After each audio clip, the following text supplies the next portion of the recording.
Hi, I'm Lyle Sapel. Welcome to my studio. I'm working on a Nephrite Jade bear here that's been part of my larger composition that I've been working on for some time. And if you're regular viewers, you can see now that I've gone on to the polish aspect of this piece, and it's starting to come out. It's nearly complete, this piece. It's almost done with the polishing. And so what you're seeing here is a polishing compound just rubbed into the hairlines and the different textures that are in there, and I'm trying to just clean that up. So what I probably will do is I'll take a brush, like a polishing brush, a jeweler's polishing brush, and I'll go in there and I'll clean that up at some point after I'm done and make sure that everything is uniform and evenly polished. And you can see this is quite a big bear, and he's heavy. He weighs about, I don't know, like I said, about 50 to 75 pounds. I haven't put him on a scale yet. I just don't want to know just quite yet. But you can see how this is quite different for me because there's a lot of texture and there's a lot of different carving on that surface that I really wanted to bring out. And I think it's come out really nice so far. It's just looking really, really nice. Exactly what I wanted it to be. So I've been getting a lot of comments after showing this piece and demonstrating how it actually came about, and people have asked, like, how do you do that? How do you make that texture, and how do you do the hairline and things like that? But that's one of the things I'll just talk about. But that's next. But what I want to talk about is money and creativity. And today I want to talk to you about the first time I made over $1 million and how that came about, and the reason that that's an important story in my life. So first of all, we'll talk about how this texture comes out, how I do it. So these are some of the tools I use. First of all, I cut it and I carve it with a diamond bit. And that is probably this kind of a tool, mostly. So this is a diamond tool that's got diamonds plated on the edge, and I cut it. And I probably do that dry most of the time and occasionally use some water, but most of the time it's cut. And so it's really a drawing process. And it takes a little technique and a little experience, I suppose, to get that correct. But the result is this sort of a thing. But after it's been textured, the surface needs to be sanded at least 3 times before you can bring it up to the polish that this is. And so what I do is I make up these tools out of a rubber backing, and it just has a little flexibility to it. And I glue on a sandpaper, a diamond sandpaper here. And then I go over each stroke with the sandpaper, and I use 3 different grits. And I think you can see, like, here's the difference in the grit sizes. You can see that on the surface. So I go up to a 1000 grit, and then I use my polishing compound, which is a very fine diamond powder that's mixed into a paste. So then I use this kind of a tool, which is a felt, a very, very hard felt, very important to work with this kind of a tool, and it comes in different sizes. So these are hard pressed felt, like wool. And it's what I use to move the compound over the surface to bring out the shine. So normally I do it on a stationary wheel, but in this case, because this thing is so heavy and so difficult to move, I have to bring all the tools to the sculpture. And so that's kind of how it all came about anyway, is that I had to move the tools onto the surface. So that's kind of the demo of this. But you know, I felt like it was really important to talk about, like, I'm an older guy, so how did I get to this point? And some of you followed my story, you know who I am and what I do, but others that maybe don't know this, and maybe collectors that are watching, as well as young artists that want to know how do you get to this point where you can do things like this and sell them for very high dollars. So I got to tell you a story from an early time, not right at the beginning, but an early time in my career.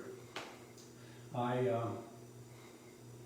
knew as a young artist that it was very, very difficult to make a living as an artist because you only have two hands.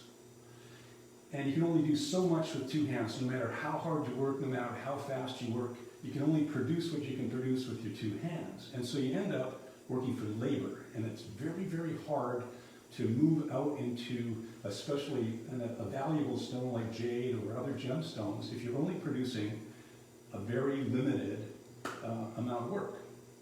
So I decided I was going to hire another person to help me, so that two-timed my energy and my output.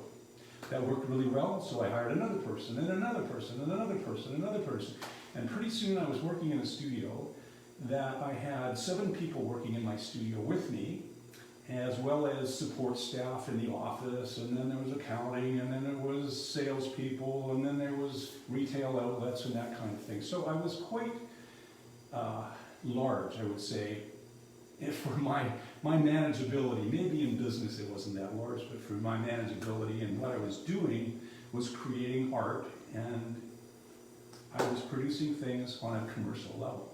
So we got to the point where we would get orders for like 50 things at a time, and we'd be making $100,000 on one order of the same thing.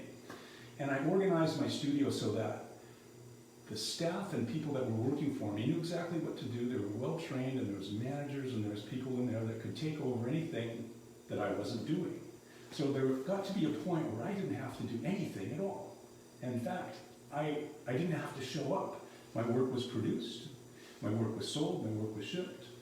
And I'd come in once in a while to make sure that the designs were the way I wanted them to be, but I didn't have to be there. So what was that? I got very bored all of a sudden, because I'm a person with many, many ideas, and I'm a down-to-earth creative person. So I couldn't complain, because it was a decision I made at that point, at a previous point, where I decided that I wanted to pursue a creative endeavor, or a commercial endeavor, and not a creative endeavor.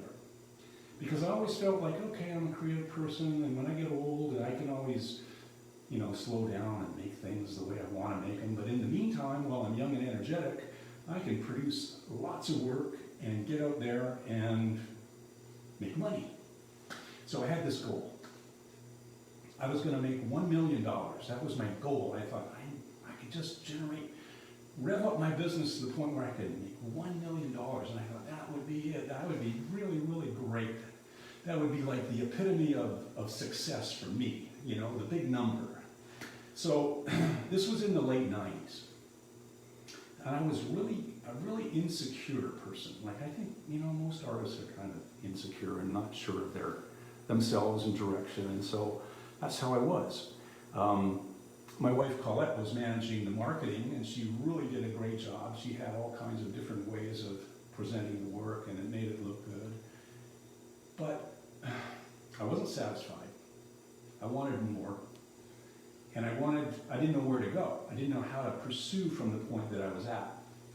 So Colette ran into a book called The Art of Selling Art by Zella Jackson. And then, by happenstance, we ran into her, and we brought her into the studio. And we said, well, what do you think? Have we got anything of value here? Can we go further? Can the public really appreciate what we do? Is there something that we can do to expand and do something? And she just looked at us, and she started to laugh and said, "You've got to be kidding. Look at what you guys are doing. You are just like on this precipice of expansion or growth or something, but you just don't know where to go." She said, "Just let me show you something. Let me show you this one little thing that you need to do." And she introduced us to the event concept. Now, for those of you that are collectors, that's how you know me, through this event concept. And this is how it began. So she said, all you have to do is be creative. Make every piece unique, and we'll bring in collectors from around the world to come and view your show of unique pieces, and I'm sure it's going to be successful. They'll love to come and meet you. They'll love to come and see the work, and it'll be just for them. So I was very nervous about this whole idea. I'd never done anything quite like that before. Unique pieces, each one was separate and different, and how was I going to do it? But I had all this pent up energy, creative energy, just booming inside me. So I let it loose, allowed all my creative energy, and I produced 20 pieces for the show. So we invited 20 people to attend. They came, we had a great weekend, we had fun, we had dinner, we had a big show, and all those pieces sold. Every single one. Everybody went home with a sculpture. And in the end, I overshot my goal by $400,000. I made over $1.4 million. And I just couldn't believe that that was possible. What I was trying to do in the past was create pieces by labor. I was trying to just labor myself into a position where I had some value. But my real value was in the creative energy, the creative part. So when I let the creative energy out, it surpassed all the labor that I was trying to create. So, you know, it's about how you think creatively about money rather than think how to be more labor oriented. So the event concept was something that I continued with. I did that a number of times on my own. And then I went on to share this event concept on how to introduce this to clients and have one-of-a-kind shows. And I introduced it to a lot of our galleries, and I still have done it. I've done more than 60 shows now over this, from that time on. And they've been a really great way to be an expressive artist and to meet the clients and do things that I really love. So if it wasn't for the events, a lot of you clients wouldn't know who I am. And if it wasn't for this change from my perspective to develop my creativity to from the commercial aspect of it, then a lot of you people that admire my work as artists would not see it at all. It wouldn't actually be happening. So there's always a turning point, I think, and always things change. So what did I do? What did I do after I created all that money? Paid down some debt. I bought some rocks, and the money went back to where it came from, and I went on. So, but I contemplated, how could I make this better for me? What could I do next?